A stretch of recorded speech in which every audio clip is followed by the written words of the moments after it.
Hello friends, study 71 YouTube channel से मैं धर्मेंद्र कुमार आप सभी को स्वागत करता हूं। दोस्तों, हमने पिछले क्लास में राष्ट्रपति के बारे में चर्चा किए थे। तो चलिए हम सबसे पहले पिछले वाली क्लास के बारे का जो भी पढ़े थे एक बार रिवाइज कर लेते हैं। तो राष्ट्रपति का जो पद होता है अनुच्छेद 52 में दिया गया है और राष्ट्रपति की योग्यता अनुच्छेद 58 में और राष्ट्रपति का चुनाव अनुच्छेद 54 में और राष्ट्रपति का चुनाव का जो स्वरूप होता है अनुच्छेद 55 में और शपथ 60 में और कार्यकाल अनुच्छेद 56 में और पुनः निर्वाचन अनुच्छेद 57 में दिया गया है। रिक्त पदों को भरना अनुच्छेद 62 में, महाभियोग की प्रक्रिया जो है राष्ट्रपति पर अनुच्छेद 61 में के द्वारा चलाया जाता है। तो दोस्तों, आज हम राष्ट्रपति के उनके शक्ति एवं कार्य क्षेत्र के बारे में आज हम चर्चा करेंगे। तो अपने टॉपिक को स्टार्ट करते हैं।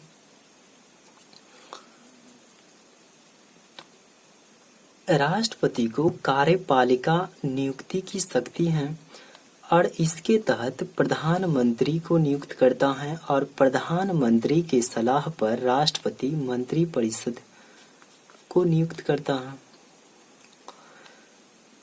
मुख्य और राष्ट्रपति के द्वारा मुख्य न्यायाधीश की नियुक्ति की जाती है और नियंत्रक एवं महालेखा परीक्षक का नियुक्ति किया जाता है। उसके बाद जितने भी राज्य हैं सभी राज्य के राज्यपाल की नियुक्ति राष्ट्रपति के द्वारा किया जाता है और निर्वाचन आयोग के अध्यक्ष एवं जो सदस्य होते हैं उनकी नियुक्ति किया जाता है। उसके बाद वित्त आयोग के सदस्य की नियुक्ति और भाषा आयोग के सदस्य की नियुक्ति, SC/ST आयोग के अध्यक्ष की एवं सदस्य की नियुक्ति, महान्यायवादी की नियुक्ति राष्ट्रपति के द्वारा किया जाता है। अब राष्ट्रपति के पास विधायी शक्तियां भी हैं। संसद के सत्र को शुरू या बंद करवा सकता है, लोकसभा को भंग कर सकता है। और राजनीतिक शक्ति क्या है राष्ट्रपति के पास? तो अंतर्राष्ट्रीय संधि व समझौता राष्ट्रपति के नाम से ही किया जाता है। जैसे भारत और दूसरे देशों के बीच जो संधि और समझौता किया जाता है वो राष्ट्रपति के नाम से ही किया जाता है। आपातकालीन शक्ति क्या होता है? तो अनुच्छेद 352 के तहत राष्ट्रपति आपातकाल लगा सकता है और जो अभी तक भारत में राष्ट्रीय आपातकाल 3 बार लग चुका है और अनुच्छेद 356 राष्ट्रपति शासन अभी तक 126 बार लग चुका है और अनुच्छेद 360 वित्तीय आपातकाल 1 बार भी अभी तक नहीं लगा है, जिसको फाइनेंशियल इमरजेंसी कहा जाता है। अब यहाँ पर राष्ट्रपति के पास वीटो शक्ति भी होता है। तो वीटो शक्ति 3 प्रकार के होते हैं: अत्यंतिक वीटो शक्ति, जैव वीटो शक्ति और निलंबनकारी वीटो शक्ति। अत्यंतिक वीटो शक्ति एब्सोल्यूट वीटो, इसके तहत राष्ट्रपति विधेयक को अपने पास रख लेता है और इस प्रकार यह विधेयक अधिनियम नहीं बन पाता है, क्योंकि जो संसद होता है वहां से लोकसभा और राज्यसभा के बाद राष्ट्रपति के पास होने के बाद राष्ट्रपति के पास भेजा जाता है और इस विधेयक को राष्ट्रपति अपने पास रख लेता है, जिसकी वजह से यह अधिनियम नहीं बन पाता है। उसके बाद उदाहरण के लिए डॉक्टर राजेंद्र प्रसाद के द्वारा जो है पेप्सू विनियोग विधेयक को अपने पास रख लिया था। इसके बाद ये जैव वीटो क्या होता है? तो राष्ट्रपति विधेयक को अपने पास रख लेता है और किसी प्रकार का अपना प्रतिक्रिया नहीं देते हैं। उदाहरण के लिए ज्ञानी जैल सिंह डाक विधेयक को अपने पास रख लिया था। और निलंबनकारी वीटो क्या होता है? जिसको सस्पेंसरी वीटो कहा जाता है, राष्ट्रपति के द्वारा किसी विधेयक को संसद में पुनर्विचार के लिए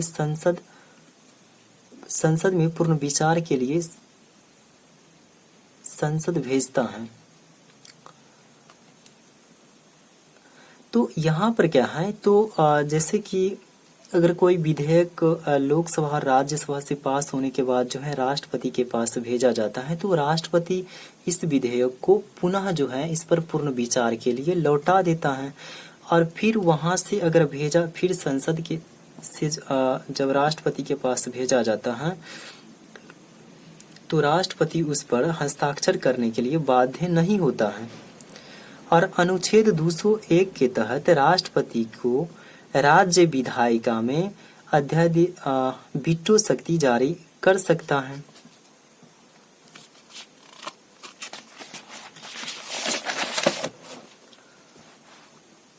अध्यादेश क्या होता है, तो अध्यादेश अनुच्छेद 123 के तहत जो है इसको ऑर्डिनेंस भी कहा जाता है।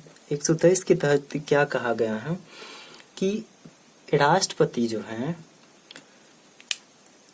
जब संसद का दोनों सदन लोकसभा राज्यसभा अगर नहीं चल रहा है, तो उस कंडीशन में क्या होगा कि राष्ट्रपति अगर किसी आपातकालीन स्थिति में अगर अध्यादेश जारी करने की आवश्यकता है तो जारी कर सकता है। और संसद शुरू होने पर राष्ट्रपति के द्वारा बनाए गए अध्यादेश संसद में प्रस्तुत करना होता है। अगर संसद इसको मंजूरी दे देता है तो ये अधिनियम बन जाता है।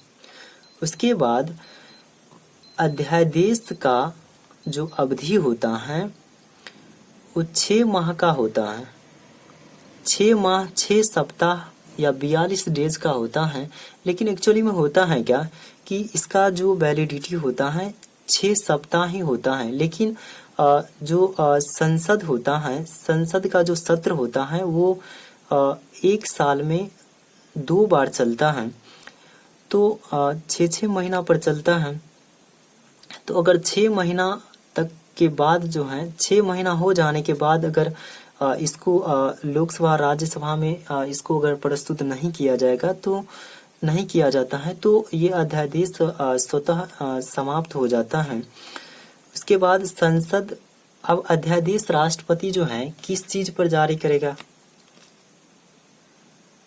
तो संसद जिस विषय पर कानून बना सके उसी विषय पर राष्ट्रपति को अध्यादेश जारी करना होता है। उसके बाद केंद्रीय मंत्रिमंडल के द्वारा सिफारिश किया जाता है, तब जाकर के ये अध्यादेश जारी किया जाता है। उसके बाद यहाँ पर क्षमादान के बारे में दिया गया है। तो क्षमादान जो हो अनुच्छेद 72 में 72 में दिया गया है और इसके तहत के 4 प्रकार की क्षमादान किए गए हैं। जैसे यहाँ पर क्षमादान है, दोषी को फांसी में कारावास दोनों से मुक्त कर दिया जाता है। क्षमा राष्ट्रपति के द्वारा क्षमा कर दिया जाता है। अगर किसी व्यक्ति को अगर फांसी देने की अगर सजा अगर हो जाता है तो राष्ट्रपति के द्वारा यहाँ पर क्षमा कर दिया जाता है। उसके बाद ये दूसरे पॉइंट में है कि लघुकरण है। अगर किसी व्यक्ति को मृत्यु दंड या फांसी की सजा अगर हो जाता है तो ये मृत्यु दंड को हटाकर इसको खत्म कर ये उम्र भर जो है उसको कारावास की सजा जो है दिला सकता है। उसके बाद परिहार क्या होता है, तो 2 वर्षों के अगर किसी व्यक्ति को 2 वर्षों का अगर कारावास है तो उस व्यक्ति को राष्ट्रपति के द्वारा उसको 6 माह भी किया जा सकता है। और प्रविलंबन क्या होता है, तो मृत्यु दंड को कारावास में बदलने के लिए कुछ समय दिया जाता है, इसी को प्रविलंबन कहा जाता है। उसके बाद नोट यहाँ पर कुछ मृत्यु दंड को कारावास में बदलने के लिए राज्य के राज्यपाल को भी शक्ति है। ये अनुच्छेद 161 के तहत जो है दिया गया है।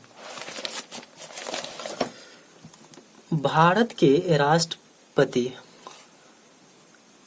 के जो कार्यकाल है उनके बारे में हम चर्चा करें। डॉक्टर राजेंद्र प्रसाद भारत के 2 बार राष्ट्रपति बने। 1950 से लेकर के 1962 तक अपने पद पर रहे। उसके बाद भारत रत्न से सम्मानित किया गया। और डॉक्टर राजेंद्र प्रसाद की जो रचना है इंडिया डिवाइडेड, और उसके बाद जो है ये सत्याग्रह चंपारण। उसके बाद यहाँ पर डॉक्टर सर्वपल्ली राधाकृष्णन, ये इनका जो कार्यकाल था 1962 से लेकर के 1967 तक था। 1962 से लेकर के 1967 तक था। एक बार राष्ट्रपति बने और 2 बार उपराष्ट्रपति डॉक्टर राजेंद्र प्रसाद के समय में। उसके बाद शिक्षक एवं दार्शनिक थे। और इनके जन्मदिन पर 5 सितंबर को शिक्षक दिवस मनाया जाता है।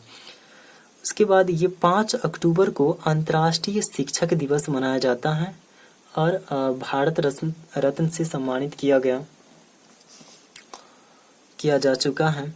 डॉक्टर जाकिर हुसैन 1967 से लेकर के 1969 तक प्रथम मुस्लिम राष्ट्रपति, शिक्षाविद एवं पद पर रहते हुए मृत्यु और कम समय तक पद पर रहे। उसके बाद भारत रत्न और पद्म विभूषण से सम्मानित किया जा चुका है। और बीबी गिरी 1969 से लेकर के 1974 तक इनका शासनकाल था। और ये दूसरे चरण की मतगणना में जीत हासिल किया और ये निर्दलीय थे। और भारत के उपराष्ट्रपति भी एक बार बने और भारत रत्न से सम्मानित किया जा चुका है। और नीलम संजीव रेड्डी 1977 से लेकर के 1982 तक अपने पद पर रहे और ये निर्विरोध चुने गए थे और कम उम्र के रहे। उसके बाद प्रतिभा देवी पाटिल 2007 से लेकर के 2012 तक जो है इनका शासनकाल था और ये प्रथम में महिला राष्ट्रपति। उसके बाद डॉक्टर एपीजे अब्दुल कलाम, वैज्ञानिक और इसे मिसाइल मैन भी कहा जाता है। उसके बाद राष्ट्रपति बनने से पूर्व ही मतलब पहले भारत रत्न दिया गया। उसके बाद कुछ बुक्स हैं जैसे विंग्स ऑफ फायर और विजन 2020 और इग्निटेड माइंड इनका प्रमुख पुस्तक है। उसके बाद KR नारायण SC प्रथम राष्ट्रपति। उसके बाद जो है राष्ट्रपति रामनाथ कोविंद ये दूसरे नंबर के SC राष्ट्रपति हैं।